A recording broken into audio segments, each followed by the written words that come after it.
my queen, my queen. Oh, she,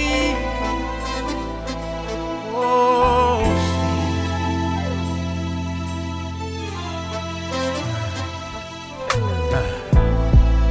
Beautiful, wonderfully made. She's heaven's angel, so strong, even in struggle, yeah. When life comes like a storm from every angle, she rises above it all, the backbone of every home. Nothing compares to all she do. The true meaning of every family. She's the glue. Yeah. Where would we be without you? You brought us Martin, Malcolm, and Obama. Yeah, and Jesus too. Oh, she's sophisticated, strong, simply amazing, humble, honest, and helpful, educated, ebony, eccentric, empowering. She's a queen, she's a queen. She better treat her like a queen. Oh, oh,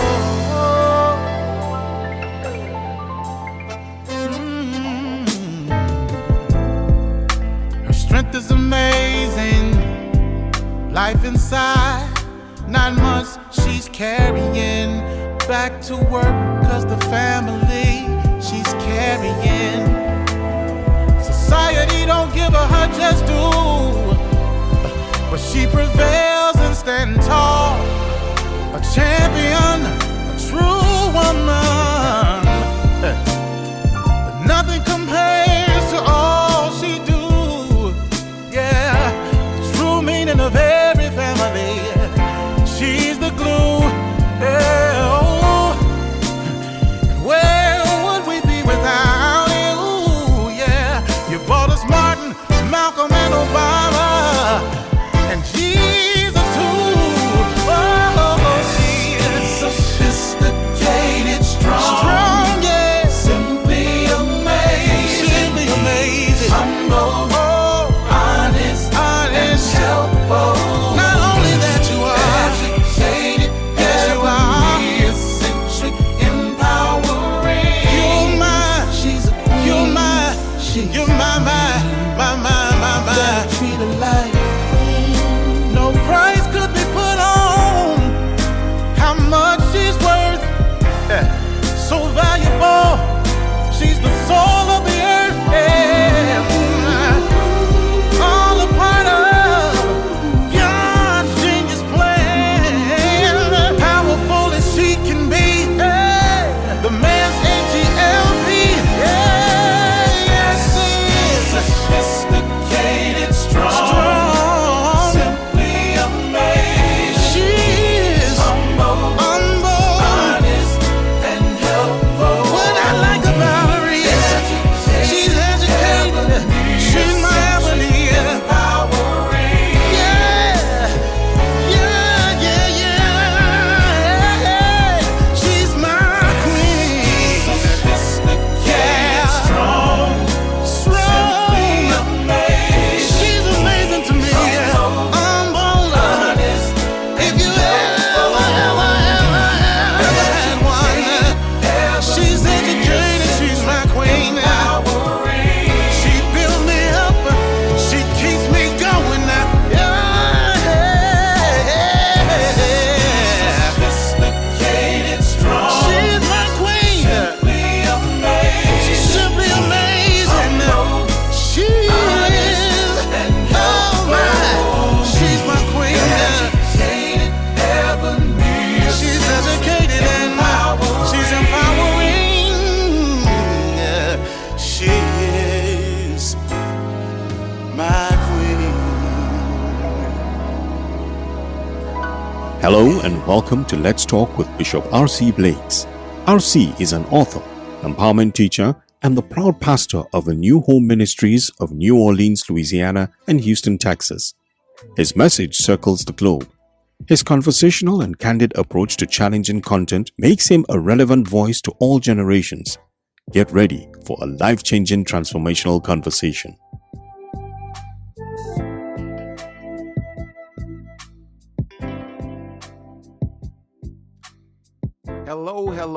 Hello. This is RC Blakes, and welcome back.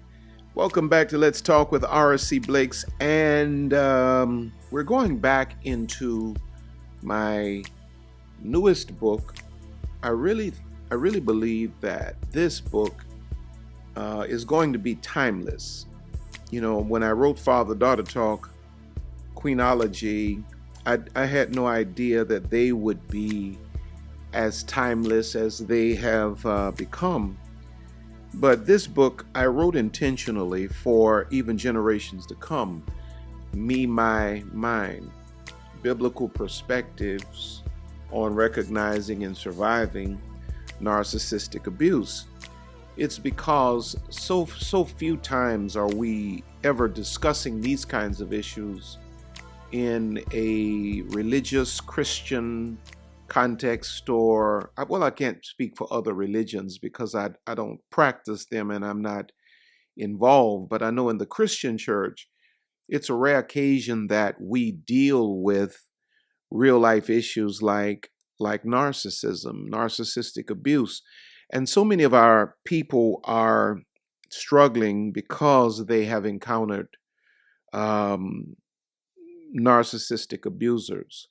But here we are today in chapter 4, ironically, and the title of the chapter is The Bible and Narcissism. If I keep putting my head down, it's because I'm actually reading from the book. But as I studied narcissism years ago, and I always say this, I'm no mental health professional. There are mental health professionals who know how to deal with these things, you know, from a scientific therapeutic perspective. My view is that of a novice, a student that is learning, and I'm sharing what I've learned. That's the whole basis of this book. Not to position myself as some authority on the subject.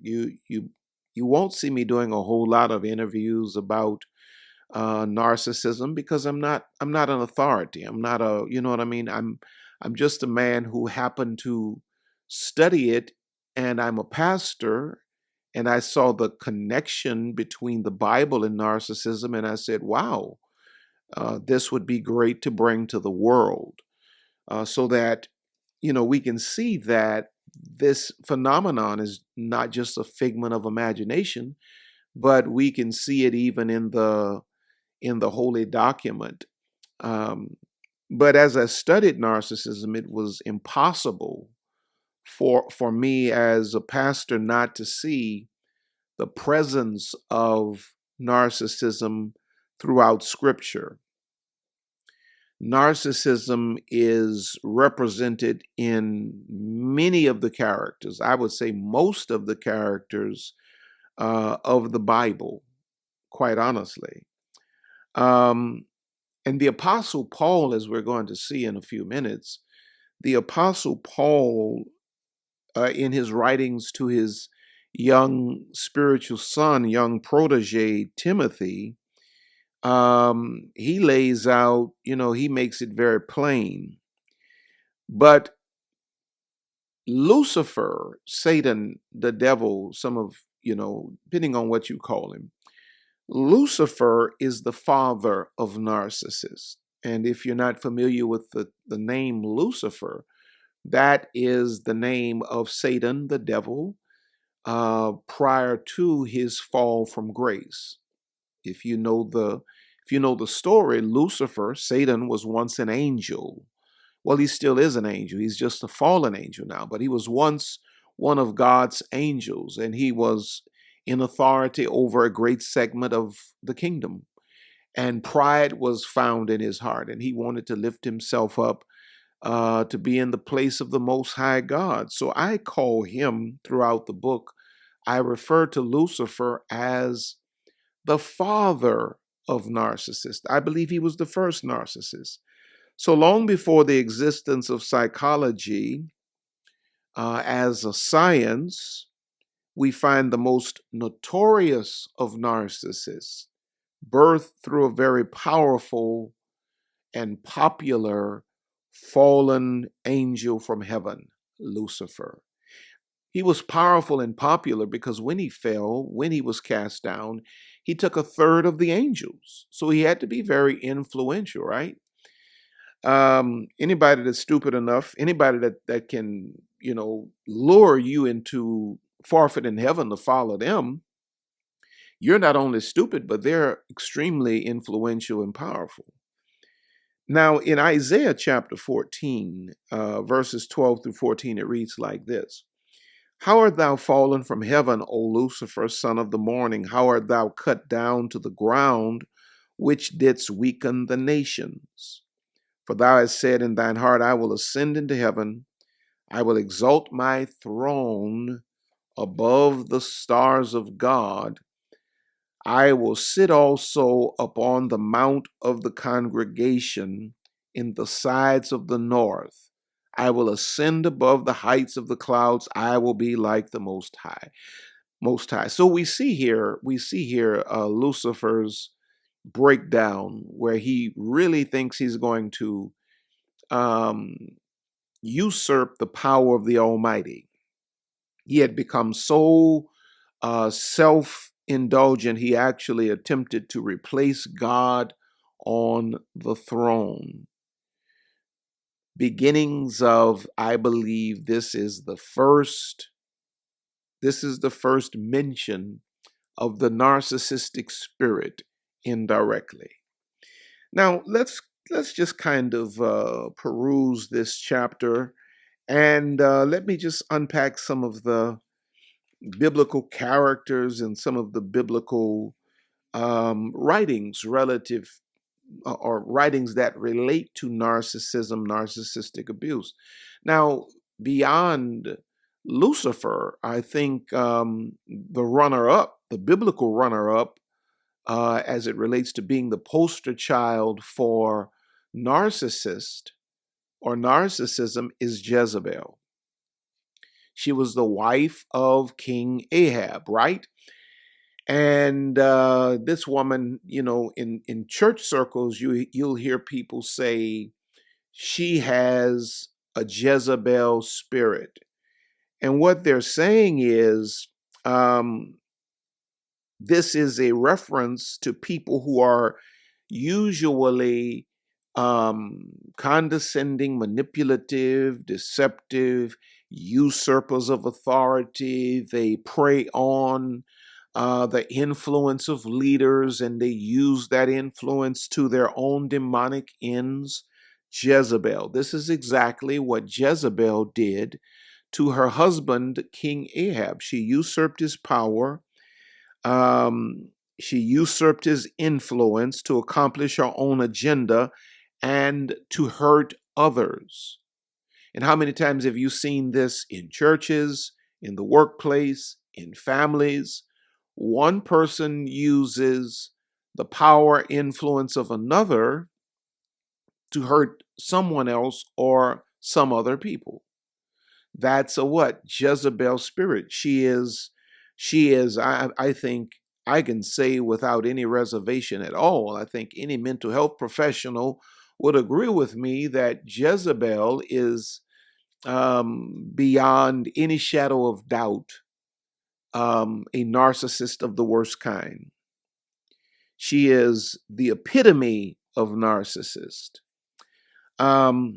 She encompasses all of the dimensions of narcissism. No empathy, very toxic, very dangerous, vindictive, manipulative, just embodies it. Now, here's the second one, that second biblical character that the jury's out on, and this is Judas. When I started studying and teaching about narcissism, I assumed Judas to be a narcissist. Judas was the disciple of Jesus Christ who turned Jesus into the Jewish authorities, thinking he was going to just be punished. And eventually, Jesus was crucified. Now, in my opinion, if anyone were a narcissist, it was Judas. You turn the Lord and Savior Jesus Christ in for some money, right? You got to be a narcissist. But one day, a wonderful person suggested to me that Judas could not have been a narcissist because he was too heartbroken when he learned they were actually going to kill Jesus. He was so broken that he committed suicide. This is true. It's biblically documented. Was that a reasonable line of thought? That he couldn't have been a narcissist because he committed suicide? So I had to really think about it. And I may be right, I may be wrong. The jury's still out. You make your own decision when you analyze it. It made me take a pause and ponder my feelings and thoughts. Today, personally, I'm more convinced that Judas should be included in what I call the biblical narcissist hall of shame. And I'll tell you why. Just because a person demonstrates remorse does not disqualify them from being a narcissist. You see, narcissists are not sincerely remorseful, but they can act remorseful. There's a big difference. A narcissist is not sincerely sorry for what they did to you, but they can act like it if it's going to serve their end. Also, sometimes narcissist is never sorry for what they did to you, but sometimes they're sorry for what their behavior towards you has done to them. They couldn't forecast the fallout of what was going to follow what they did. So sometimes you see what seems like remorse, they're simply sorry for themselves. Let me finish reading. Judas could have been remorseful for several self-serving reasons. When he realized they were going to kill Jesus, it meant that he would subsequently lose his status. He was connected to the most powerful and popular man in Israel. He was also the treasurer of Jesus's ministry. He kept the money. When Judas realized they were going to kill Jesus, he thought they were just going to imprison him, maybe rough him up, but when he realized they were going to kill him, he also knew that the other disciples, his brothers, would eventually kill him. Judas also had to know that Jesus' massive followers would now hate him and would more than likely attempt to kill him. So in my opinion, it's not enough to conclude that Judas wasn't a narcissist because he demonstrated remorse. He may have very well been sorry, but he was sorry for the personal, I believe, he was sorry for the personal consequences of a poorly executed, covert, narcissistic scheme. Now, watch this. In Matthew 26, verses 7 through 16, it reads like this. There came unto him a woman having an alabaster box.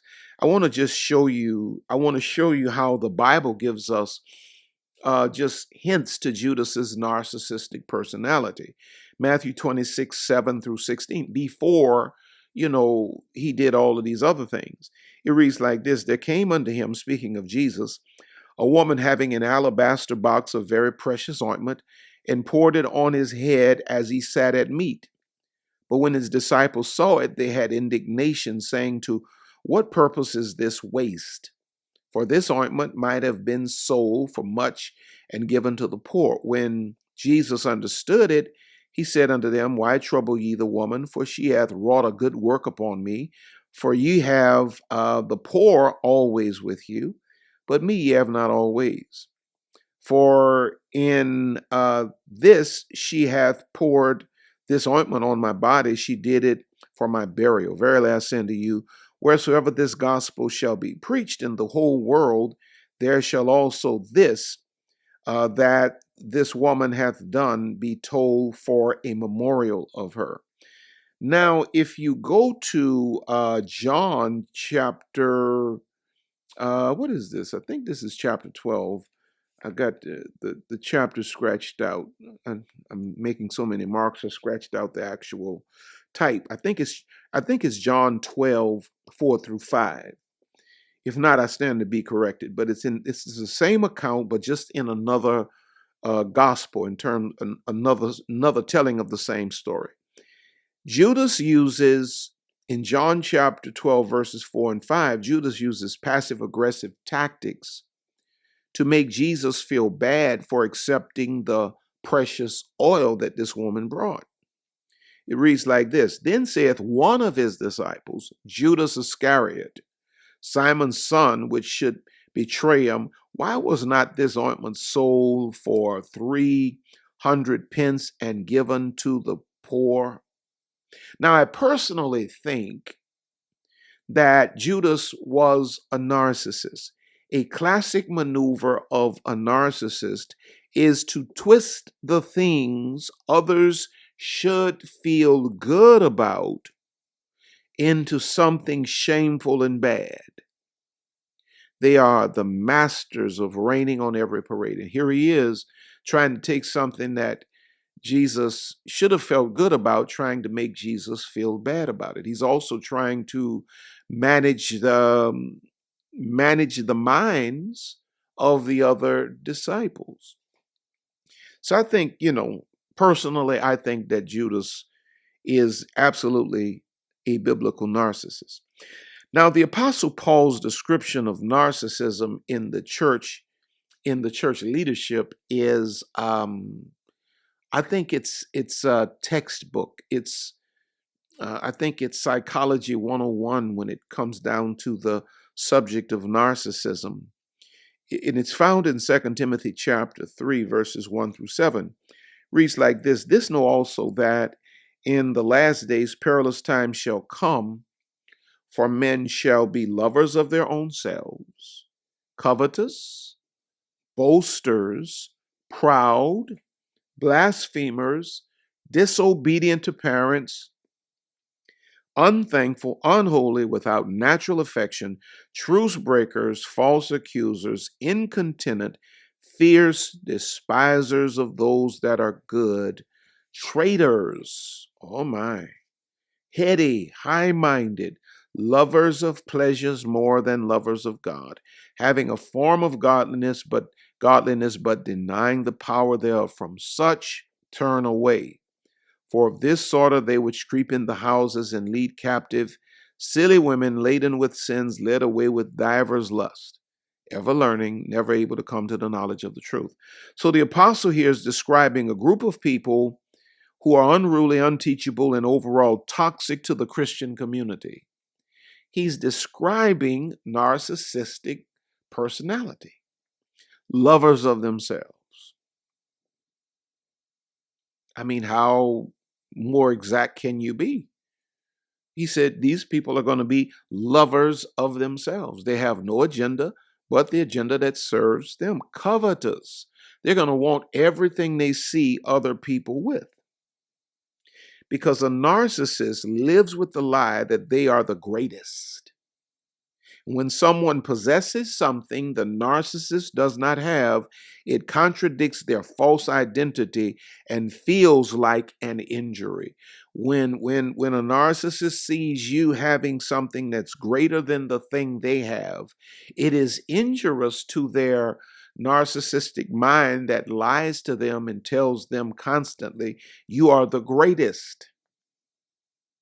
And so they are not healthy enough to discern that, you're having something that may be more expensive or more exclusive than theirs does not make them less or make you more. It's like an injury. They're covetous. Boasters. I mean, they just can't go. Paul outlines all of this. They can't go a minute without boasting. I mean, bragging. My God, bragging, bragging, bragging, bragging, bragging. Why all of the bragging? Proud. Everyone should have a healthy pride about themselves and their accomplishments. However, the narcissist has a toxic pride that makes them impossible to coexist with. Everyone who has self-pride is not necessarily a narcissist. Let me say that. A narcissist is just proud to a point that they don't recognize God.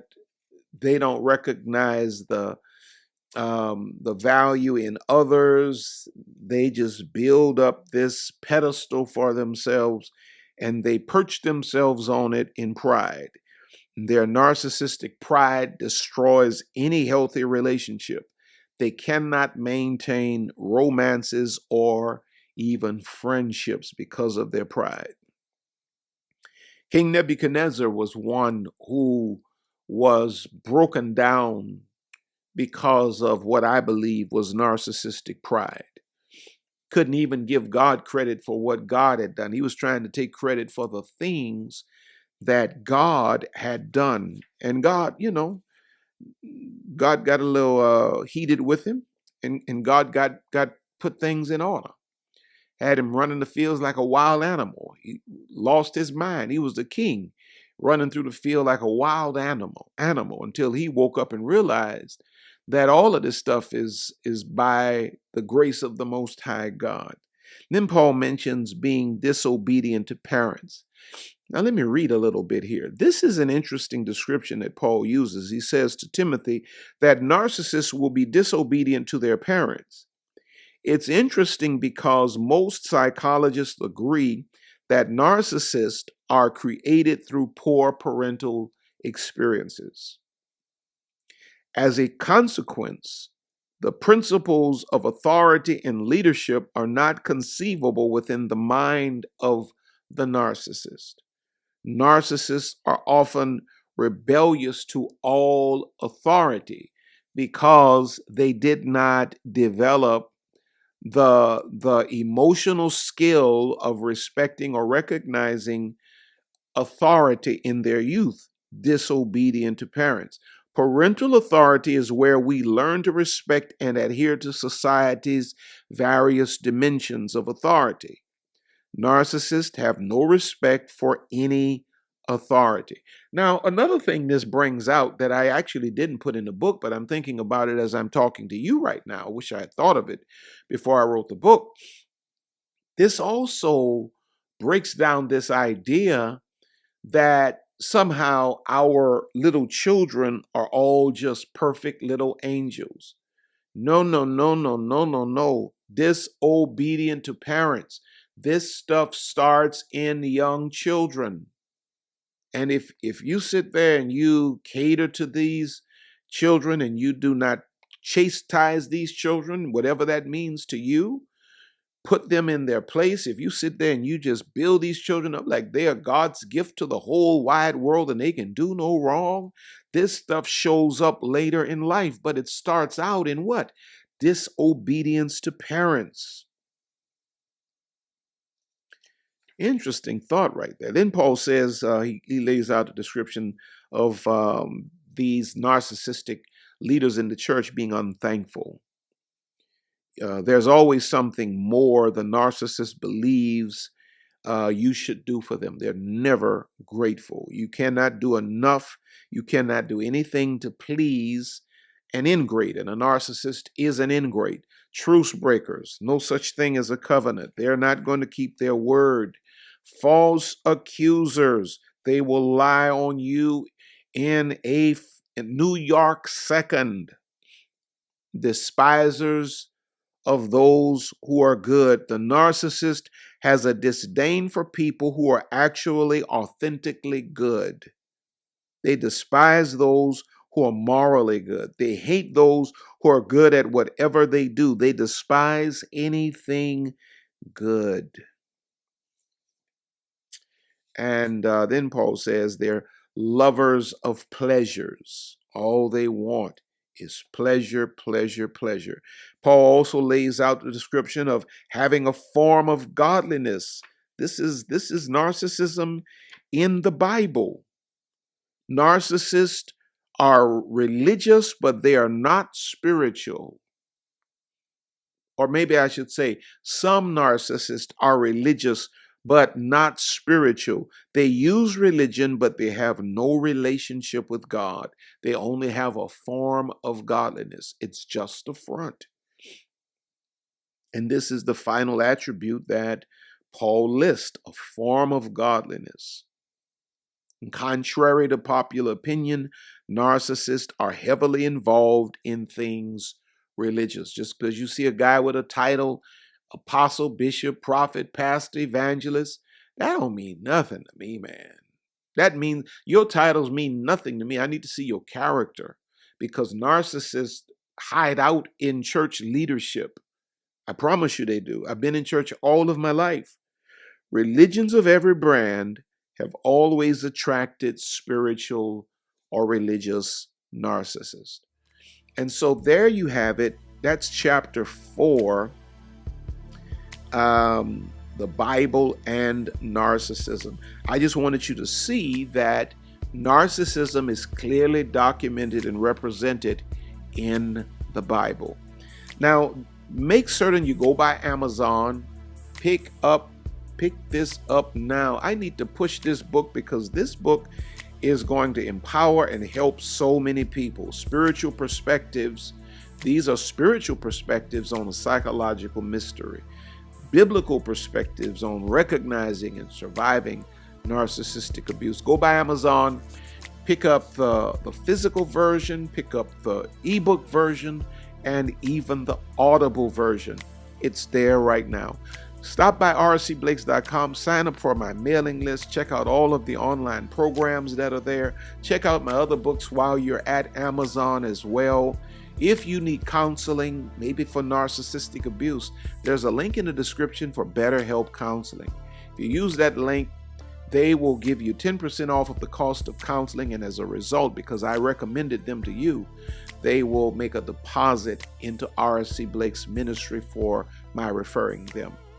Now, thank you, all of you that constantly sow into our lives. Lisa and I love you with all of our hearts. And I think I've said everything I need to say.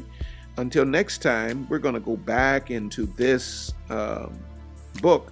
I'm going to try to make my way through all of the chapters. In the next chapter, we're talking about the impact of narcissistic abuse. Chapter 6, we talk about married to a narcissist. Chapter 7, we talk about the mental games that narcissists play. Chapter 8, we talk about an exit strategy from a narcissist. In chapter 9, we talk about the power of indifference. This is a powerful book. Go and pick it up now at Amazon. I love you. You're on top. You're going higher. God has more in store for you. So guess what? Lisa and I, we will see you at the top. God bless you. Until next time.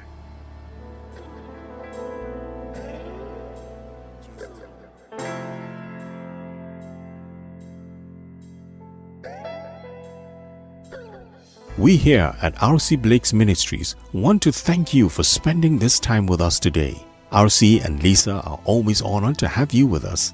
Don't forget to reach out to us by visiting our website at www.rcblakes.com. While you're there, you may join our mailing list and receive a free download of The Laws of Manifesting Your Vision by RC Blakes. Also look at all of the online programs by RC. You may find all books written by RC and Lisa. Once again, all of us here at RC Blake's Ministries want to thank you from the bottom of our hearts. And as we always say, see you at the top.